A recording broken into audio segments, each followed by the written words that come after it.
मित्राणि नमो नमः।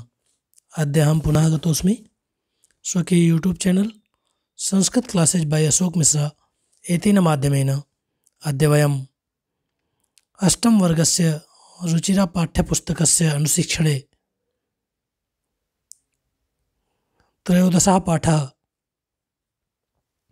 छितौ राजते भारत स्वर्णभूमिः इति पठामः।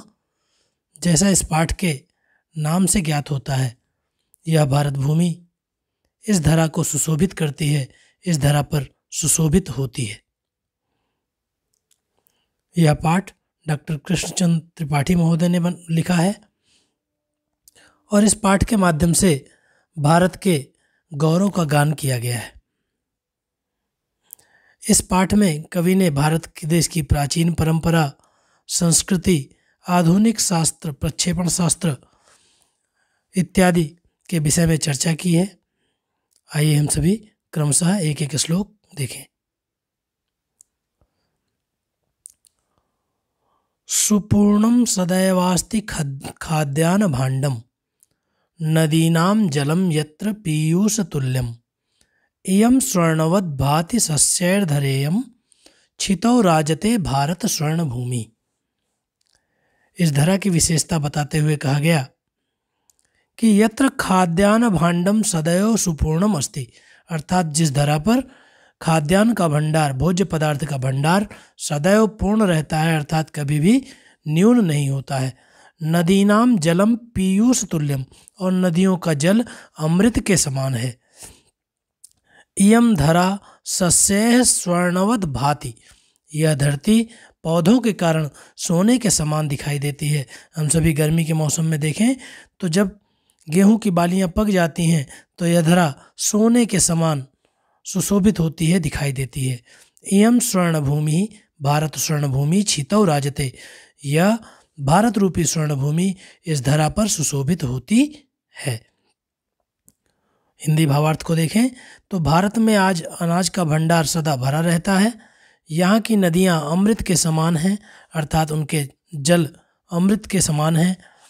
प्रतीत होता है कि भारत भूमि धन धान्य के कारण सोने की तरह चमक रही है।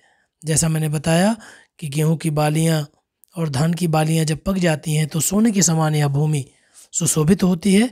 भारत की यह स्वर्ण भूमि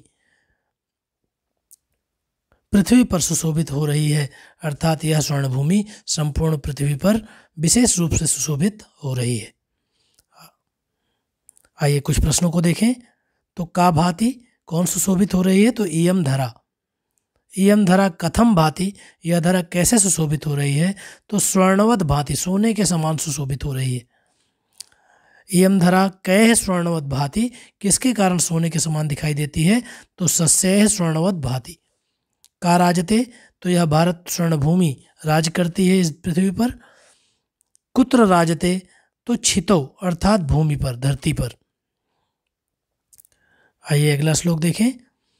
त्रिशूलाग्नि नागैः पृथिव्यास्त्र घोरैः अणूनां महाशक्तिभिः पूरितेयं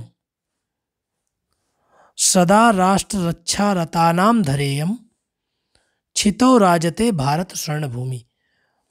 और आगे इस भारत स्वर्णभूमि की विशेषता बताते हुए कवि कहता है कि इयम धरा त्रिशूलाग्नि नागैः पृथिव्यास्त्र घोरैः, यह भारत की भूमि त्रिशूल, अग्नि, नाग और पृथ्वी नामक मिसाइलों से और इन घोर अस्त्रों से सुशोभित है।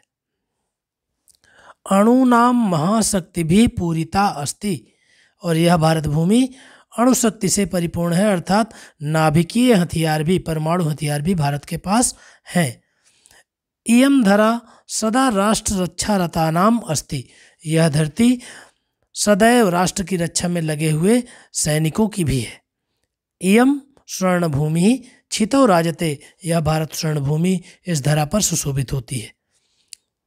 भावार्थ में देखें तो यह भारत भूमि त्रिशूल, अग्नि, नाग, पृथ्वी नामक भयंकर अस्त्रों से युक्त है। यह भूमि परमाणु की महाशक्ति से पूर्ण है, अर्थात यह भारत परमाणु शक्ति है और सदा राष्ट्र रक्षा में तत्पर वीरों की यह स्वर्ण भूमि है, और यह स्वर्ण भूमि इस पृथ्वी पर सुशोभित हो रही है। आइए कुछ प्रश्नों को देखें। भारत भूमि कैः घोरैः अस्त्रैः, तो पृथ्वी अग्नि त्रिशूल नाग इति एतैः घोरैः अस्त्रैः परिपूता अस्ति। केशाम अस्ति भारत भूमि, तो सदा राष्ट्र रक्षा रतानाम, जो सदैव राष्ट्र की रक्षा में लगे रहते हैं। और छितो कीदृशी स्वर्ण भूमि राजते, इस पृथ्वी पर किस प्रकार की स्वर्ण भूमि राज करती है, जो भूमि परमाणु महाशक्ति से संपन्न है और इसके शस्त्रागार में पृथ्वी अग्नि त्रिशूल नाग आदि अनेक भयंकर अस्त्र उपलब्ध हैं। आइए तीसरा श्लोक देखें। इयं वीर भोग्या तथा कर्म सेव्या जगद वंदनीया च भूदेव गेया सदा पर्वणाम उत्सवानाम धरेयम छितौ राजते भारत स्वर्ण भूमि। और यह भारत भूमि किस प्रकार की है, यह वीर भोग्या है, अर्थात वीरों के द्वारा जिसका भोग किया जाता है। इयम वीर भोग्या तथा च कर्म सेव्या, यह भारत भूमि वीरों के द्वारा भोगी जाने वाली है, अर्थात वीरों के द्वारा शासन की जाने वाली है और कर्म के द्वारा सेवा की जाने वाली है। और देवगेया जगत वंदनीय अस्ति, इस भूमि का गान देवता भी करते हैं और ये जगत वंदनीय धरती है। इयम धरा सदा पर्वणाम उत्सवानाम च अस्ति, और यह धरती सदैव उत्सवों और पर्वों की धरती है, अर्थात यहाँ निरंतर उत्सव और पर्व मनाए जाते रहते हैं। इयम स्वर्ण भूमि ही छितौ राजते, यह स्वर्ण भूमि इस धरा पर सुशोभित हो रही है। हिंदी भावार्थ में देखें तो इयम वीर भोग्या तथा कर्म सेव्या जगत वंदनीया च भूदेव गेया सदा पर्वणाम उत्सवानाम धरेयम छितौ राजते भारत स्वर्ण भूमि। इसका अर्थ इस प्रकार से बताया गया कि महावीरों ने इस भारत भूमि का उपभोग किया है और सत्कर्मों से इस भूमि की सेवा की है। इस कारण से देवता भी इसकी स्तुति करते हैं और तथा संपूर्ण संसार इस भूमि की पूजा करता है। यह भूमि पर्वों और उत्सवों की है, यहाँ निरंतर पर्व और उत्सव मनाए जाते हैं और यह भारत रूपी स्वर्ण भूमि इस पृथ्वी पर सुशोभित हो रही है। आइए देखें, भारत भूमि कैः भोग्या, किसके द्वारा भोग करने योग्य है, तो वीरैः भोग्या। कैः सेव्या, तो कर्म भी कर्मों के द्वारा सेवित करने योग्य है। केन वंदनीय अस्ति, तो जगता वंदनीय, संपूर्ण जगत के द्वारा वंदनीय है। के भारत भूमेः स्तुतिम गायन्ति, तो देवाः भारत भूमेः स्तुतिम गायन्ति। भारत भूमि केसाम अस्ति, तो पर्वणाम उत्सवानाम च अस्ति। आइए हम सभी अगला श्लोक देखें। इयं ज्ञानिनां चैव वैज्ञानिकानां विपश्चित जनानां इयं संस्कृतानां बहूनां मतानां जनानां धरेयम छितौ राजते भारत स्वर्ण भूमि। और यह भारत भूमि और किस प्रकार की है, यह वर्णन करते हुए कवि चौथे श्लोक में बताता है कि इयं ज्ञानिनां वैज्ञानिकानां चैव धरा अस्ति, यह भारत भूमि ज्ञानियों और विज्ञानियों की धरा है। इयं विपश्चित जनानां भूमि अस्ति संस्कृतानां च धरा अस्ति, यह भूमि विपश्चित लोगों की है, अर्थात विद्वान लोगों की है और यह भूमि संस्कृतज्ञों की भूमि है। इयं बहूनाम मतानाम धरा अस्ति, यह बहुत से मतों की भूमि है और यह स्वर्ण भूमि भारत स्वर्ण भूमि इस धरा पर सुशोभित हो रही है।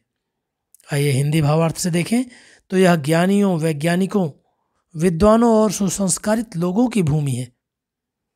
विविध मत, पंथ और संप्रदाय के लोगों की यह भारत भूमि है और ऐसी यह भारत भूमि, भारत रूपी स्वर्ण भूमि इस पृथ्वी पर सुशोभित हो रही है।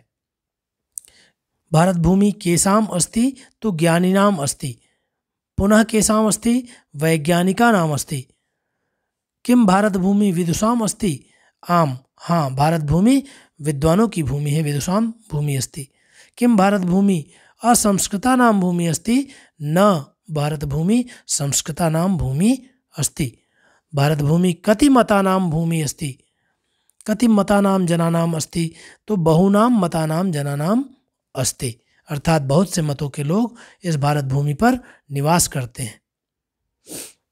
आइए हम सभी अगला श्लोक देखें।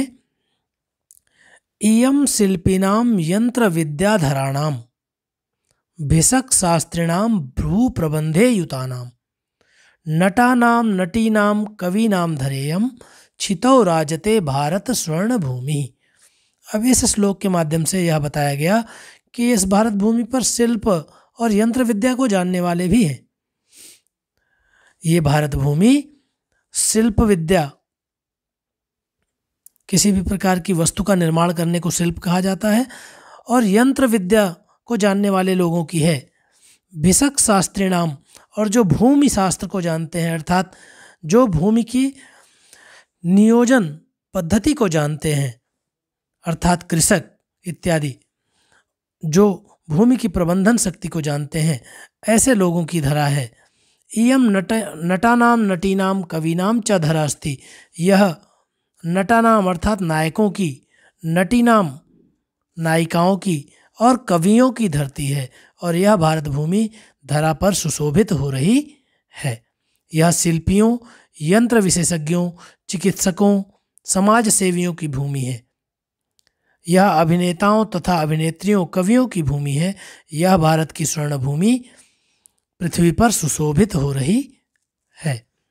यहाँ पर भिषक शास्त्र शब्द का प्रयोग किया गया है चिकित्सकों के लिए। भारत भूमि केसाम अस्ति, शिल्पिनाम अस्ति, शिल्पियों की है। पुनः केसाम अस्ति, यंत्रज्ञानाम, यंत्र विज्ञान को जानने वालों की है। पुनः किसकी है? वैद्य शास्त्र को जानने वालों की भारत भूमि है। और किस प्रकार के लोगों की भूमि है? शासने युतानाम, जो शासन पद्धति को भी जानने वाले हैं, ऐसे लोगों की भूमि है। नायकों की भूमि है, नायिकाओं की भूमि है और कवियों की भूमि है। आइए हम सभी 6वें श्लोक की ओर चलें।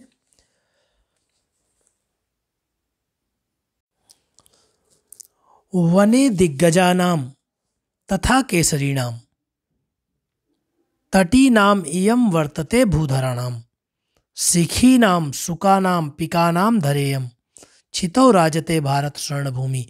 यहाँ बताया गया कि यह भारत भूमि के वन कैसे हैं, उनका वर्णन किया गया कि वन में दिग्गजानाम विशाल हाथी हैं। इयम धरा वने दिग्गजानाम तथा केसरीणाम अस्ति। यह धरती वनों में बड़े बड़े हाथियों और तटीनाम भूधराणाम च वर्तते, तटियों की भूमि है, अर्थात नदियों की भूमि है। भूधराणाम अर्थात पर्वतों की भूमि है। यह भारत भूमि जिसके जंगल में विशाल हाथी सिंह निवास करते हैं, ये उनकी भूमि है। साथ ही नदियों की भूमि है, तटीनाम अर्थात नदियों की भूमि है। भूधराणाम जो भूमि को धारण करने वाले हैं, ऐसे पर्वतों की भूमि है। भूधराणाम पर्वतों का पर्यायवाची है। इयम धरा सिखी नाम अस्ति। यह धरा सिखियों की है, अर्थात मोरों की है। सुका नाम तोता रूपी पक्षियों की है। पिका नाम कोयलों की यह धरती है। और यह धरती अपनी इन विशेषताओं के कारण यह भारत स्वर्ण भूमि इस धरा पर सुशोभित हो रही है। भारत के जंगलों में हाथी, शेर तथा विविध प्रकार के पशु पक्षी पाए जाते हैं। भारत की भूमि पर अनेक नदियां पाई जाती हैं और पर्वतमालाएं हैं। मोर, तोते और कोयलों जैसे अनेक पक्षियों की यह भारत भूमि धरा पर सुशोभित हो रही है। भारतस्य वनेषु के पशवः गजाः सिंहाः विविधाः पशवः च सन्ति। काः सन्ति अनेकाः नद्याः सन्ति। के सन्ति पर्वताः सन्ति। इयं भारत भूमि केसाम अस्ति। तो मयूराणाम, सुकानाम, कोकिलानाम, विविधानाम पक्षिणा च अस्ति। आइए हम सभी इस पाठ के अभ्यास को देखें। अभी तक के अध्ययन से आपको सभी श्लोक ध्यान में आ गए होंगे। आइए इस पाठ के अभ्यास को देखा जाए। सर्वप्रथम प्रथम अभ्यास है प्रश्न नाम उत्तराणि एक पदेन लिखत। तो इयम धरा कैः स्वर्णवत भाति। यह धरा किससे सोने के समान सुशोभित होती है? तो जैसा मैंने श्लोक बताते समय बताया, सस्यैः पौधों के द्वारा। भारत स्वर्ण भूमि कुत्र राजते। यह भारत स्वर्ण भूमि कहाँ पर सुशोभित होती है? तो छितौ अर्थात संपूर्ण पृथ्वी पर सुशोभित होती है। इयम केसाम महाशक्ति भी पूरिता अस्ति, तो अणु नाम, यह अणु की महाशक्ति से परिपूरित है, अर्थात अणुशक्ति है। इयम भू कस्मिन युतानाम अस्ति, तो प्रबंधे युतानाम अस्ति, प्रबंध में लगे हुए लोगों की है। अत्र किम सदैव सुपूर्णम अस्ति, यहाँ पर क्या सदैव भरा रहता है, तो खाद्यान्न भांडम। आइए दूसरा अभ्यास देखें। यहाँ पर समानार्थक पद चुन करके लिखना है, तो पृथ्वी का समानार्थक पद है छितो। इसी प्रकार सुशोभते तो भाति। बुद्धिमतानाम तो विपश्चित जनानाम, बुद्धिमान लोगों की धरती है। मयूराणाम, मयूर के लिए पर्यायवाची सिखी नाम आया हुआ है अंतिम श्लोक में। और अनेकासाम, इसका पर्यायवाची है बहुनाम, समानार्थक पद है इसका। तो छितो, भाति, विपश्चित जनानाम, सिखी नाम और बहुनाम। आइए तीसरा अभ्यास देखें। तीसरे अभ्यास में श्लोकों को मिलाना है। तो त्रिशूलाग्नि नागय पृथिव्यास्त्र घोरय है, अणुनाम महाशक्ति भी पूरितेयम। यहाँ पर ये हो जाएगा। दूसरे में सदा पर्वणाम उत्सवानाम धरेयम, छितो राजते भारत स्वर्णभूमि। इसी क्रम में वने दिग्गजानाम तथा केसरीणाम, तटीनामियम वर्तते भूधराणाम। सुपूर्णम सदैवास्ति खाद्यान्न भांडम, नदी नाम जलम यत्र पीयूष तुल्यम। यहाँ त्रुटिपूर्ण लिखा हुआ है, नदी नार लिखा हुआ है, तो नदी नाम हो जाएगा। आइए, इयम वीर भोग्या तथा कर्म सेव्या, जगद वंदनीया च भू देव गेया। इस प्रकार से ये श्लोक सुमेलित करने हैं। आइए अगला अभ्यास देखें। चौथे अभ्यास में दिए गए चित्र के माध्यम से वाक्य पूर्ण करना है। अस्मिन चित्रे एका नदी वहति।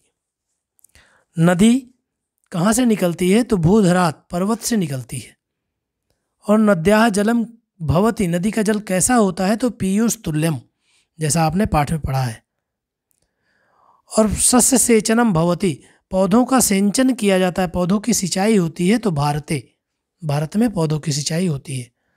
भारतः स्वर्णस्य भूमि अस्ति, स्वर्ण भूमि है, ऐसा कहा जाता है। आइए अगला अभ्यास देखें। मंजूषा से शब्दों को चुन करके रिक्त स्थानों की पूर्ति करनी है।